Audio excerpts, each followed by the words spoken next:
Hello दोस्तों, आज हम आपको इस वीडियो में बताएंगे महात्मा बुद्ध का जन्म के विषय में कैसे और कहाँ हुआ था, कैसे महात्मा बुद्ध को ज्ञान की प्राप्ति हुई थी।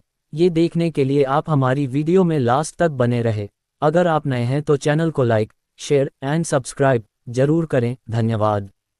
महात्मा बुद्ध का जीवन और उनके ज्ञान की बातें न केवल प्राचीन भारतीय इतिहास का महत्वपूर्ण हिस्सा हैं, बल्कि पूरी दुनिया में उन्हें आत्मज्ञान और अहिंसा के प्रतीक के रूप में जाना जाता है।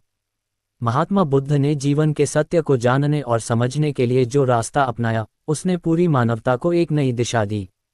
उनके द्वारा दिया गया ज्ञान आज भी प्रासंगिक है और आज के समय में भी वह हमें एक सच्चे, शांतिपूर्ण और सफल जीवन जीने के लिए प्रेरित करता है। महात्मा बुद्ध का जन्म। महात्मा बुद्ध का जन्म लगभग 563 बीसी में भारत के नेपाल सीमा के पास लुम्बिनी नामक स्थान पर हुआ था। उनका जन्म एक राजघराने में हुआ था। उनके पिता राजा शुद्धोधन और माता महारानी माया देवी थे। बुद्ध का वास्तविक नाम सिद्धार्थ था और वे शाक्य वंश के थे।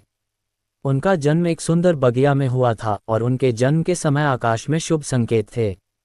कहते हैं कि जन्म के समय ही उन्होंने 7 कदम चलकर अपने ज्ञान की दिशा का संकेत दिया था। सिद्धार्थ का जीवन और आत्मज्ञान की ओर यात्रा। सिद्धार्थ बचपन से ही बहुत ही शांत और गहरे विचारों वाले थे।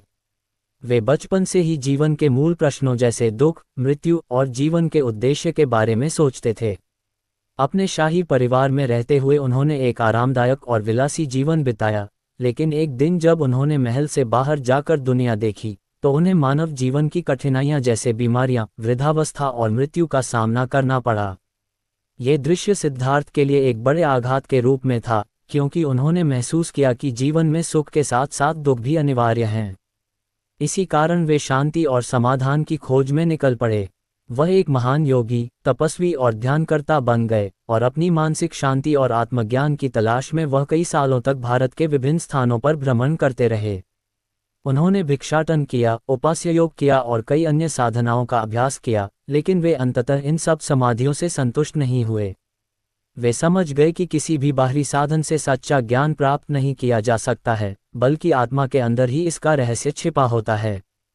ज्ञान की सिद्धि, बोधि प्राप्ति।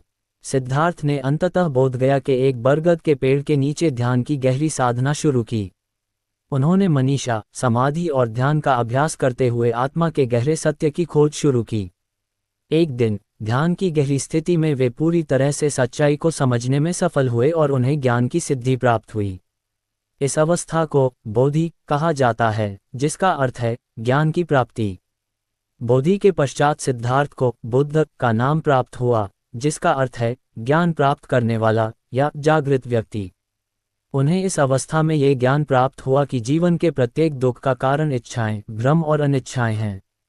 इस प्रकार वे न केवल अपने आत्मज्ञान में सफल हुए, बल्कि उन्होंने मानवता के लिए एक रास्ता भी बताया, जिससे लोग अपने जीवन के दुखों से मुक्त हो सकते हैं। महात्मा बुद्ध के मुख्य उपदेश। महात्मा बुद्ध ने अपने जीवन के अनुभवों के आधार पर मानवता को कई महत्वपूर्ण ज्ञान की बातें बताई। ये बातें केवल उनके समय तक सीमित नहीं हैं, बल्कि आज भी इनका अनुसरण करना हमें जीवन में सफलता और शांति प्रदान करता है। उन्होंने जो मुख्य उपदेश दिए, वे निम्नलिखित हैं। 1. 4 आर्य सत्य, 4 नोबल ट्रूथ्स। महात्मा बुद्ध ने दुख और उसके कारणों के बारे में बात की। उन्होंने बताया कि जीवन में दुख अपरिहार्य है, लेकिन दुख के कारण को समझने और उसे समाप्त करने का उपाय भी है। उन्होंने 4 आर्य सत्य बताए, जो इस प्रकार हैं। 1. दुख। जीवन में दुख है, जन्म, बीमारी, मृत्यु, दुख, क्रोध आदि। ये सभी जीवन के तत्व हैं। 2. दुख का कारण। दुख का कारण इच्छाएं और आसक्ति हैं। हम जब किसी चीज से अत्यधिक जुड़ते हैं, तो वह हमें दुख देती है। 3. दुख का निराकरण। दुख का निराकरण संभव है, अगर हम अपनी इच्छाओं और आसक्तियों को छोड़ दें। 4. दुख का निवारण करने का मार्ग। दुख से मुक्ति पाने के लिए अष्टांगिक मार्ग का पालन करना चाहिए। 2. अष्टांगिक मार्ग, 8 फोल्ड पाथ। महात्मा बुद्ध ने दुखों से मुक्ति पाने के लिए अष्टांगिक मार्ग बताया।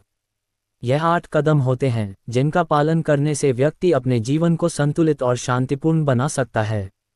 1. सही दृष्टिकोण, राइट व्यू, जीवन की सच्चाई को समझना।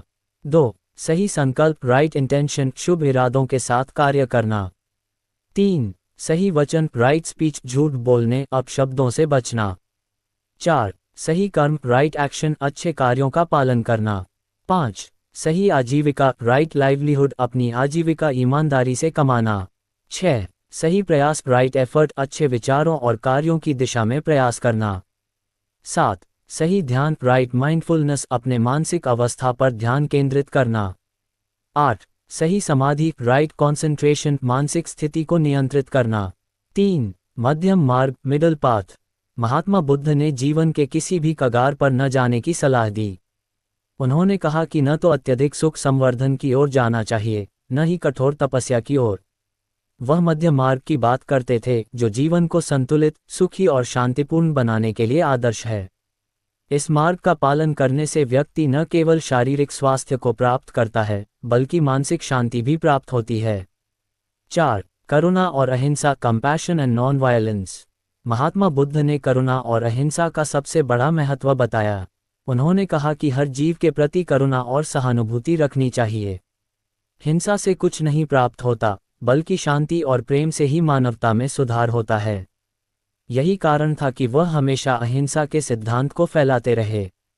5. निर्वाणा महात्मा बुद्ध ने निर्वाण की बात की, जो जीवन के दुखों से मुक्त होने की अवस्था है। निर्वाण को प्राप्त करने के लिए व्यक्ति को अपनी इच्छाओं और आसक्तियों को पूरी तरह से छोड़ना होता है। यह एक ऐसी स्थिति है जहां आत्मा शांति और तृप्ति को प्राप्त करती है और सभी सांसारिक बंधनों से मुक्त हो जाती है।